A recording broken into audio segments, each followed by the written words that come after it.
This is Django Reinhardt. Widely regarded as the greatest jazz guitarist of all time, and by some even the greatest guitarist ever. What's even more impressive, Django achieved this with only 2 functional fingers on his fretting hand, a skill level that's still unmatched. But how did he end up with 2 disabled fingers? And more importantly, how did he overcome this obstacle to reach such incredible musical greatness? To do that, Django had to invent a whole new way of playing guitar, ultimately creating an entirely unique genre of music.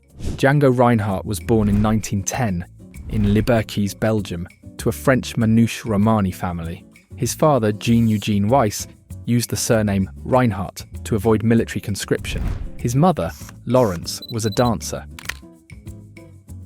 The family lived a nomadic lifestyle, often setting up camp around Paris, where Django spent his childhood immersed in the Romani culture. The name Django, which many suggest means "I awake" in Romani, may also have been a local diminutive for Jean. Growing up in an environment surrounded by music, he was exposed to traditional Romani sounds, with his father and uncles often playing in a family band. This early exposure left a lasting impact on Django, planting the seeds of his musical journey. From a young age, Django showed an innate talent and love for music. He started with the violin, but received a banjo guitar as a gift at age 12, which quickly became his instrument of choice. Largely self-taught, Django learned by observing local musicians and replicating their finger techniques. By 15, he was busking in Parisian cafes, often with his brother, making a modest living from his music. This truly showcased Reinhardt's talent, but also his dedication to the art.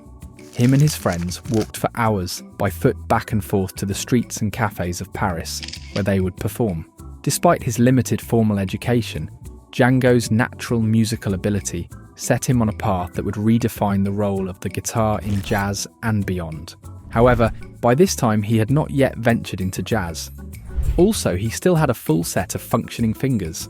At 18, Django Reinhardt made his first recording, playing banjo guitar alongside various accordionists and singers.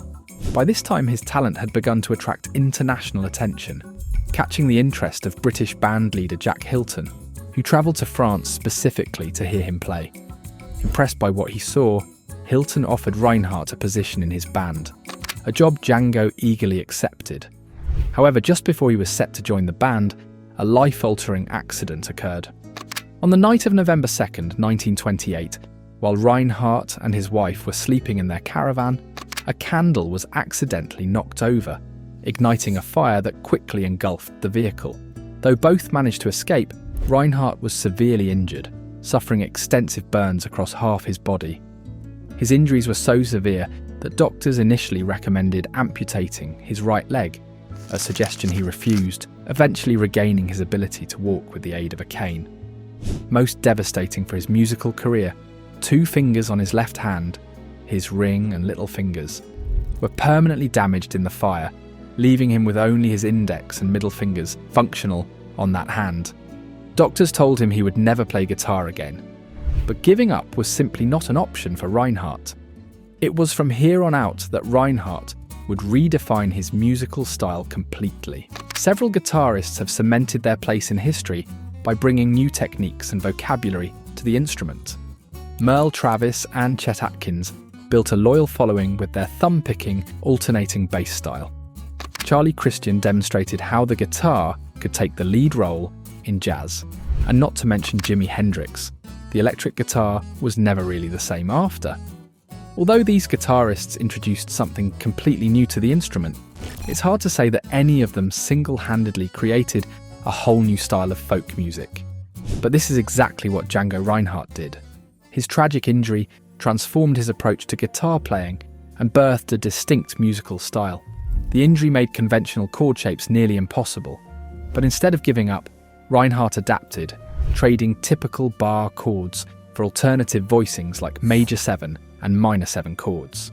This adjustment gave his music a unique, almost melancholic sound, even when playing in a major key, an effect that became a defining feature of the genre he pioneered, jazz manouche. He also developed movable shapes on the D, G, B and E strings, creatively utilizing his two paralyzed fingers to bar strings, a technique rarely seen in guitar playing. Reinhardt's innovative approach didn't stop with chords. It extended to his improvisational technique. Using arpeggios that outlined complex chords, Reinhardt introduced fast chromatic runs and trills to bridge his chord changes seamlessly. His improvisation relied heavily on a technique called the rest stroke, a downstroke that allowed his pick to land on the string below, adding fluidity to his playing. This stroke enabled him to move up and down the fretboard in fluid, sweeping motions, giving his solos a dynamic, angular quality that guitarists are still trying to replicate. In his iconic pieces like Minor Swing and Daphne, Reinhardt's inventive methods shine through. His unique two-fingered technique allowed him to create swift, complex melodies, making his music one of a kind. The genre he created, jazz manouche, has also been referred to as gypsy jazz, and some people simply refer to it as Django's music. But it wasn't solely his newly adapted technique that gave rise to this genre.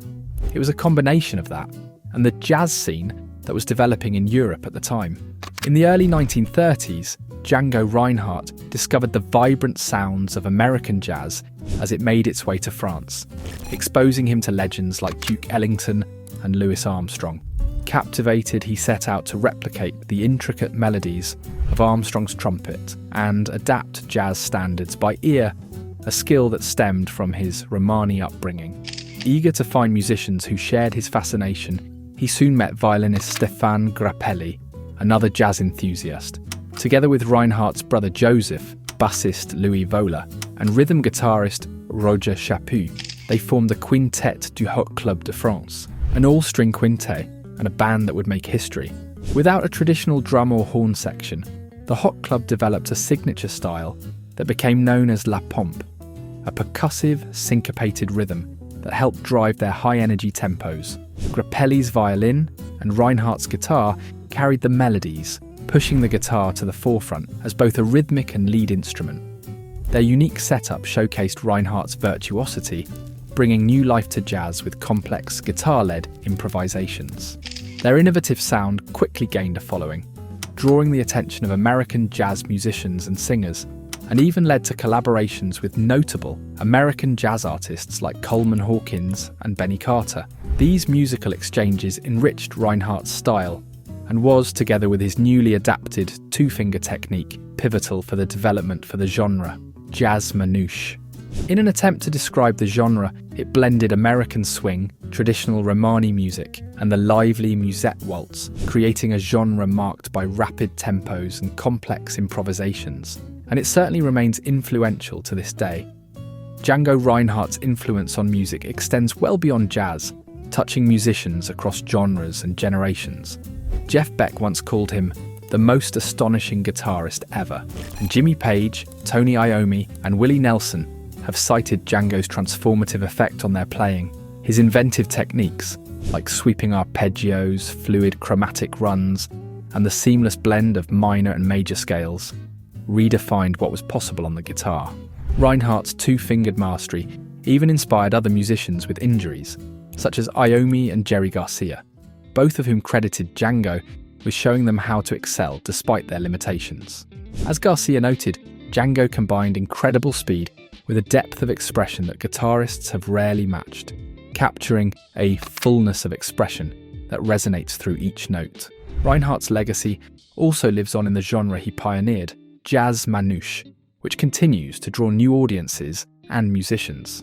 Festivals like the Django Reinhardt Festival in Samois-sur-Seine, France, celebrate his Romani heritage and innovative spirit, while artists like Biréli Lagreen and the Rosenberg Trio keep gypsy jazz alive on the world stage. More than just a musical style, Django's work has served as a cultural bridge, showcasing the richness of Romani music within Western jazz. I'm glad you stayed throughout the video, as this is a story that isn't told enough. He is truly an underappreciated legend in the history of music. Leave a like and subscribe if you feel like it, and show your love for Django Reinhardt in the comment section. Until next time,